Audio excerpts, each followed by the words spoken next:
यादव आप सभी का स्वागत करती हूँ। आज हम अपने लेक्चर में देखेंगे थ्योरीज ऑफ पर्सनालिटी। जो व्यक्तित्व के सिद्धांत हैं वो क्या हैं और उससे हमें क्या जान सकते हैं एक व्यक्ति के व्यक्तित्व के बारे में। तो हमें बेसिकली जो थ्योरीज को पढ़ना है वो है ये 4 थ्योरीज, जिसमें आज से आपकी जो पहली थ्योरी है वो है मनोविश्लेषणात्मक सिद्धांत, दूसरा है अल्फोर्ड का शीलवुड सिद्धांत, तीसरा है हिप्पोक्रेट्स का प्रारूप सिद्धांत और जो चौथा है वो है अधिगम का सिद्धांत। ये थ्योरी जो है वो मैस्लो ने दी है, अधिगम का सिद्धांत जो है वो मैस्लो ने दिया है।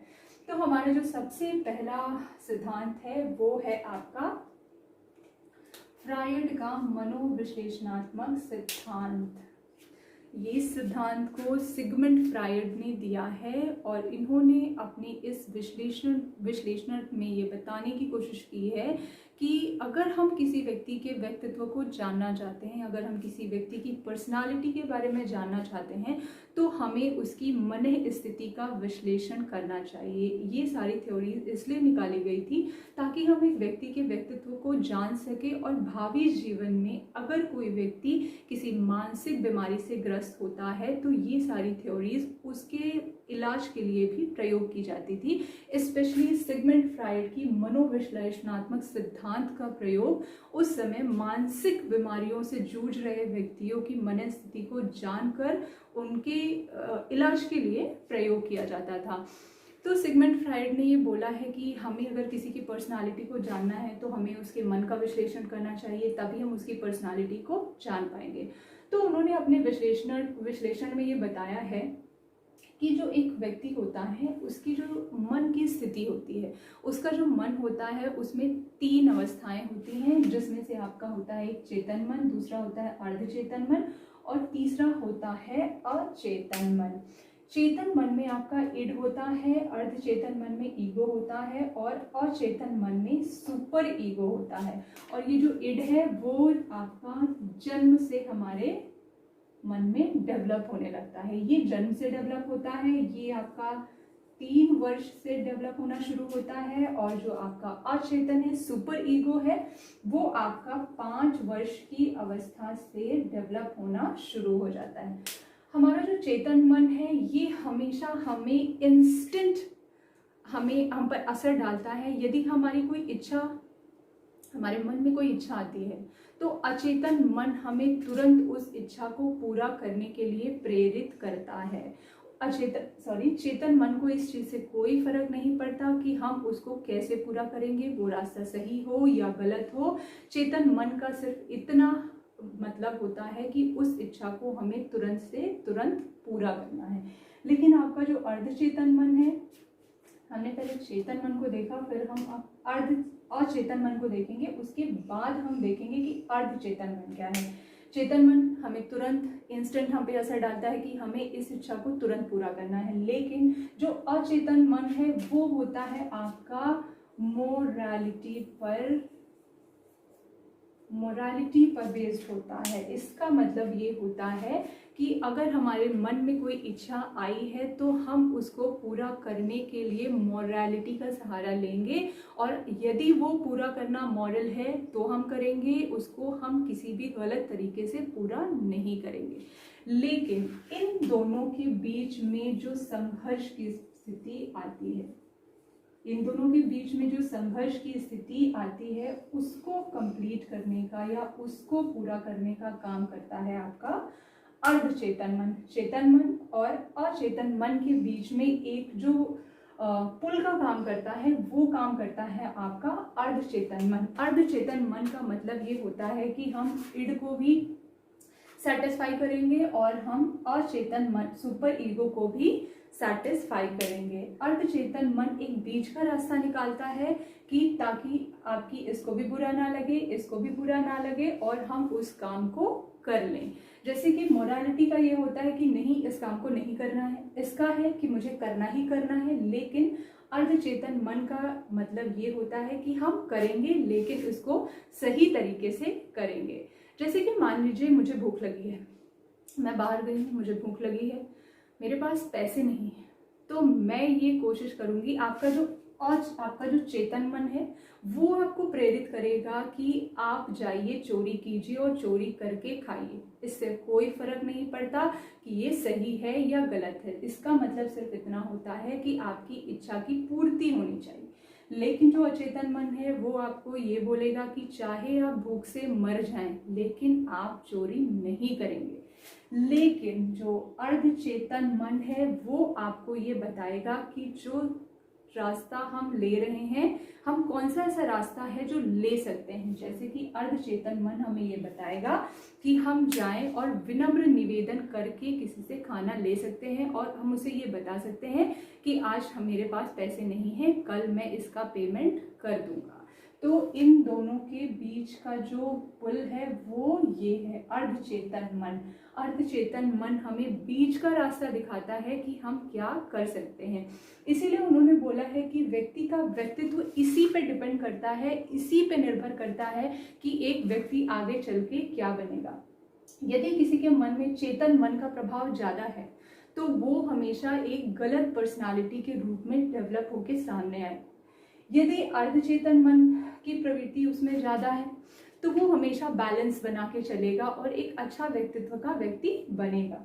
लेकिन अगर उसके मन में उसका जो व्यक्तित्व है या उसकी जो मन की अवस्था है, अगर उस पर अचेतन मन का प्रभाव है तो वो एक साधु संत की तरह बिहेव करेगा और जो कि जिसके लिए सरवाइव करना बहुत मुश्किल होगा, क्योंकि हमेशा वो मोरालिटी पे फोकस करेगा और हमेशा मोरालिटी प्रिवेल नहीं करती है। इसीलिए हमारे मन की इन 3 अवस्थाओं में सबसे बेस्ट अवस्था को ये माना गया है जो कि इसमें और इसमें बैलेंस बना के एक वास्तविक जीवन की बात करती है। सिगमंड फ्रायड ने इसी थ्योरी को बताया है कि कैसे एक मन होता है उसको हम बैलेंस कर सकते हैं, अपनी एक व्यक्ति के व्यक्तित्व को कैसे ये प्रभावित करता है, कैसे उसके डेवलपमेंट में सहायक है। तो ये थ्योरी है हमारी सिगमंड फ्रायड। तो अब हम डिस्कस करेंगे अपनी नेक्स्ट थ्योरी जो कि है ट्रेट थ्योरी, जिसको हम बोलते हैं हिंदी में शील गुण का सिद्धांत। शील गुण सिद्धांत जो है वो इसकी 2 थ्योरी है, एक दी है कैटल ने और आपका एक थ्योरी दी है एल्फोर्ड ने। तो हम पहले देखेंगे कि एल्फोर्ड का जो सिद्धांत है, एल्फोर्ड का जो शील गुण का सिद्धांत है, उन्होंने अपने शील गुण के सिद्धांत में क्या बताया है। उन्होंने बोला है कि जो हमारा जो शील होता है, हमारा जो ट्रेट होता है वो 3 तरह का होता है, जो कि होता है आपका प्रमुख विशेषक, दूसरा होता है केंद्रीय विशेषक और जो तीसरा होता है वो होता है गौण विशेषक। Cardinal trade, central trade and secondary trade. तो जो हमारा अब हम डिस्कस करेंगे इसको नीचे से, क्योंकि यहाँ तक पहुँचने के लिए जो आपका प्रमुख विशेषक बनने के लिए शुरुआत आपकी यहाँ से होती है। पहले ये स्टेज आती है, फिर आपकी ये स्टेज आती है, तब ये आपका प्रमुख विशेषक तक पहुँचता है।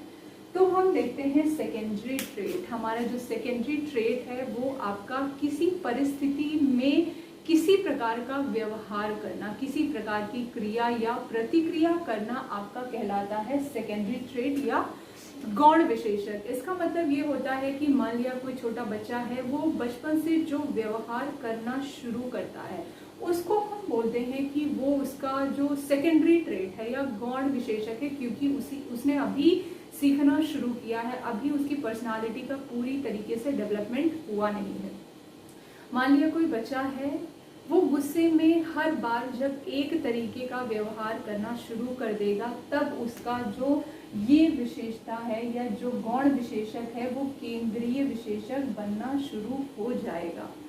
अभी बच्चा छोटा है तो उसका व्यवहार बदलता रहेगा, लेकिन जब वो धीरे धीरे बड़ा होने लगेगा और एक परिस्थिति में वो एक जैसा ही व्यवहार करने लगेगा, यदि वो गुस्से में हर बार एक जैसा व्यवहार करेगा तो आपका ये बचपन का जो ट्रेट है, जो सेकेंडरी ट्रेट है, वो आपका बन जाएगा केंद्रीय विशेषक। उसका गुस्से में या एक परिस्थिति में हर बार एक ही जैसा व्यवहार करना आपका सेंट्रल ट्रेड बन जाएगा। सेंट्रल ट्रेड है वो कार्डिनल ट्रेड कब बनता है, जब हम उसी ट्रेड से या उसी ट्रेड से हमारी पर्सनालिटी को जाना जाने लगता है, जिसमें हम ये देखते हैं कि यदि अगर हम महात्मा गांधी का का नाम लेते हैं तो हमारे दिमाग में सबसे पहला जो शब्द है वो आता है सत्य और अहिंसा। सत्य अहिंसा से महात्मा गांधी फेमस है, वो उनका कार्डिनल ट्रेड है। अगर हम झांसी की रानी का नाम लेते हैं तो हमारे मन में जो सबसे पहला शब्द आता है या जो सबसे पहली इमेज आती है वो है वीरता। तो वीरता उनका कार्डिनल ट्रेड बन गया। मान लिया वो बचपन में अगर उनके सामने कोई परिस्थिति आती होगी तो वो बहुत वीरता से डट कर उसका सामना करती होंगी, वो उनका उस समय सेकेंडरी ट्रेड था। लेकिन जब हर बार उनके सामने कठिन परिस्थिति आती थी वो उसका डट कर वीरता से सामना करती थी, तब वो उनका सेंट्रल ट्रेड बन गया। लेकिन जब पूरा समाज उन्हें इसी वीरता और वीरता की वजह से जानने लग गया तब ये आपका बन गया कार्डिनल ट्रेड। क्योंकि अगर हम किसी व्यक्ति के व्यक्तित्व को बताना चाहते हैं तो अगर हम किसी का नाम लेते हैं, बोलते हैं कि ये ए व्यक्ति जो है वो हमेशा गुस्से में रहता है, क्योंकि हम अभी दूसरे से बात कर रहे हैं, हम सोसाइटी में हैं और हम ए व्यक्ति के बारे में बात कर रहे हैं और हम ये बोलते हैं कि ए व्यक्ति हमेशा गुस्से में रहता है, उससे आप बात करो तो हमेशा उसका मुंह बना हुआ रहता है, वो चिढ़ा हुआ रहता है और हमेशा गुस्से में रहता है। तो जब समाज भी उसको इसी व्यू से देखने लगता है, इसी ट्रेड से जानने लगता है कि वो हमेशा गुस्सा करता है, ढंग से किसी से बात नहीं करता है, उसका मूड हमेशा खराब रहता है, तो उसका व्यक्तित्व उसी ट्रेड से जाना लगता है कि वो बहुत गुस्से में रहता है, किसी को पसंद नहीं करता है, उसको किसी से बात करना पसंद नहीं आता है। अगर वही हम बी पर्सनालिटी के बारे में बात करते हैं तो हम आपस में बात करते हैं कि बी से जाकर बात करो, वो देखो कितना खुश रहता है, हमेशा आपको मोटिवेट करता है। तो ये सोसाइटी में उसका जो व्यू बन गया है, सोसाइटी में जो उसकी इमेज बन गई है वो आपकी बन गई है कार्डिनल ट्रेड। तो उन्होंने अल्पोर्ट ने 3 तरह के शील गुण बताए हैं, जो कि आपका प्रमुख विशेषक, केंद्रीय विशेषक और गौण विशेषक। अगर हम इसके डेवलपमेंट की बात करते हैं तो हम जानते हैं कि ये नीचे से ऊपर की ओर डेवलप होना शुरू होता है। जो आपका सबसे पहले गौण विशेषक होता है वो डेवलप होकर केंद्रीय विशेषक बनता है, फिर ये आपका प्रमुख विशेषक के रूप में डेवलप हो जाता है। जो हमारा नेक्स्ट सिद्धांत है वो भी कैटल का शील गुण का सिद्धांत है। इन्होंने 16 PF बोला है, इसे 16 पर्सनालिटी फैक्टर, इन्होंने इसको PF फैक्टर बोला है। कैटल का शील गुण का सिद्धांत जो है वो 16 PF के नाम से भी जाना जाता है, जिसको हम बोलते हैं 16 पर्सनालिटी फैक्टर, जो कि हमने यहाँ पे नोट डाउन किए हैं। कैटल के शील गुण सिद्धांत में आपके 2 टाइप के विशेषक होते हैं या 2 टाइप के शील गुण होते हैं, जिनको हम बोलते हैं सोर्स ट्रेट और सरफेस ट्रेट। सोर्स ट्रेट आपका ऐसे ट्रेड्स होते हैं जो हम किसी भी परिस्थिति में, सामाजिक परिस्थिति में बिहेव करते हैं, और ये सोर्स ट्रेट वो होता है, मूल विशेषक होता है जो हम आगे चलकर बिहेव करने लग जाते हैं, किसी स्पेसिफिक कंडीशन में हम वैसा बिहेव करते हैं। लेकिन जो सरफेस ट्रेट होता है, सतही विशेषक होता है, ये नॉर्मल की रोज की सामाजिक परिस्थिति में बिहेव करने का तरीका होता है। और आपका जो सोर्स ट्रेट होता है ये मूल विशेषक होता है, ये स्पेसिफिक परिस्थितियों में बिहेव करता है। तो आप देखते हैं कि 16 PF क्या है, 16 पर्सनालिटी फैक्टर्स जो हैं वो क्या है। सबसे पहला फैक्टर है गर्माहट। गर्माहट का मतलब है कि अगर कोई व्यक्ति है वो उसमें एक ऐसा ट्रेट है, एक ऐसा शील गुण है कि वो बहुत गर्मजोशी के साथ लोगों से मिलता है। अगर उससे कोई मिलता है तो वो बहुत हंसकर, मुस्कुराकर, खुशी के साथ मिलता है। तो ये भी एक ट्रेट होता है। एक्चुअली इनका इस थ्योरी से, इस सिद्धांत से वो सिर्फ यही बताना चाहते हैं कि व्यक्तित्व को अगर हम निर्धारित करना चाहते हैं तो निर्धारित करने की यही 16 तरीके हैं, यही 16 शील गुण है जिससे हम निर्धारित करते हैं कि जो व्यक्ति है, व्यक्ति का व्यक्तित्व कैसा होगा। तो ये पहला है आपका गर्माहट, दूसरा है तर्कणा, तीसरा है संवेगिक स्थिरता। व्यक्ति कितना स्थिर है, उसमें कितनी स्थिर रहने की क्षमता है, उसकी जब उसके सामने कोई कठिन परिस्थिति आती है तो वो कैसा व्यवहार करता है, उस व्यवहार से भी उसके व्यक्तित्व को हम निर्धारित करते हैं। ऐसा है आपका प्रभाव जमाना। एक व्यक्ति का व्यक्तित्व कैसा है, व्यक्तित्व को जानने के लिए हम ये देखते हैं कि वो कितना इम्प्रेसिव है, कितना अपना प्रभाव दूसरों पर डालता है। हम किसी को मिलते हैं और देखते हैं कि वो बहुत इफेक्टिव है, बहुत अच्छा दिखने में है, बातचीत करने में बहुत अच्छा है, तो इसको हम बोलते हैं कि वो बहुत जल्दी लोगों को प्रभावित कर लेता है। ये भी एक ट्रेट होता है। फिर आपका आता है जीवंतता, कि उसमें जीवन के प्रति कैसी उसका पॉइंट ऑफ व्यू है, वो अपने जीवन में कैसा इंसान है, वो जीवन के बारे में कैसा व्यू रखता है और कितनी अच्छे से, कितनी गर्मजोशी के साथ वो अपने जीवन को व्यतीत करता है। फिर है आपका नियमों के प्रति सजगता। एक व्यक्ति नियमों के प्रति कितना सजग है, वो समाज के नियमों को कितना फॉलो करता है, इससे भी व्यक्ति के व्यक्तित्व को पहचाना जाता है कि व्यक्ति किस प्रकार का होगा। फिर आपका नेक्स्ट जो पॉइंट है वो सामाजिक निर्भयता है, सोशल बोल्डनेस, कि व्यक्ति को हम ये देखते हैं कि वो कितना बोल्ड है, वो अपनी बातों को कितनी आसानी से समाज के सामने रख सकता है, या वो डर कर लोगों की बातों को मान लेता है, या अपना जो उसका पॉइंट ऑफ व्यू है क्या वो लोगों के साथ शेयर कर पाता है या नहीं। फिर आपका जो नेक्स्ट पॉइंट है वो है संवेदनशीलता। संवेदनशीलता भी एक व्यक्ति के व्यक्तित्व को निर्धारित करने के लिए या जांचने के लिए बहुत ही इम्पॉर्टेंट एक गुण है। अगर हम अपनी किसी बात को किसी के साथ शेयर करते हैं और देखते हैं कि वो अगर बहुत ऐसा रिएक्ट करता है कि उसको कोई फ़र्क नहीं पड़ता, तो हम ये बोलते हैं कि ये व्यक्ति बिल्कुल भी संवेदनशील नहीं है, इसको किसी के दुख से कोई फ़र्क नहीं पड़ता है, इसको फ़र्क नहीं पड़ता है कि कोई दुखी है या खुश है। तो ये संवेदनशीलता भी व्यक्ति के व्यक्तित्व के लिए एक निर्धारक तत्व के रूप में काम करता है। फिर आपका है सतर्कता। सतर्कता भी एक ट्रेट है कि आप कितने सतर्क हैं चीज़ों को लेके, कितने अवेयर हैं चीज़ों को लेके। आपको अगर आप कोई काम करने जा रहे हैं तो आपने आगे पीछे का सोचा है या नहीं, आप ये बिल्कुल दिमाग में लेके चलते हैं कि हाँ अगर मैं ये काम करूँगा तो इसका ये रिजल्ट हो सकता है, इसके बाद मुझे ये फेस करना पड़ सकता है। तो सतर्कता भी एक व्यक्ति का एक ट्रेट माना जाता है, इससे भी पर्सनालिटी को आंका जाता है। फिर आपका नेक्स्ट आता है अमूर्तता।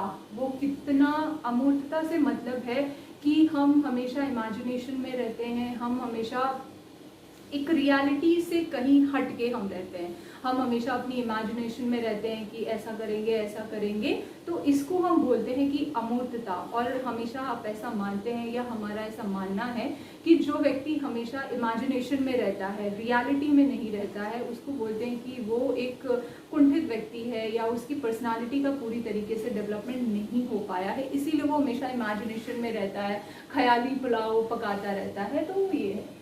फिर नेक्स्ट है आपका निजता। निजता भी एक ट्रेट है, क्योंकि बहुत सारे लोगों को आपने देखा होगा जो बहुत ही अपनी लाइफ को बहुत सिंपल रहते हैं और अपनी प्राइवेसी को किसी के साथ शेयर नहीं करना चाहते हैं, बहुत प्राइवेट अपने आप को बना के रखते हैं, अपने आप को ज़्यादा लोगों के साथ शेयर नहीं करते, ज़्यादा बात नहीं करते।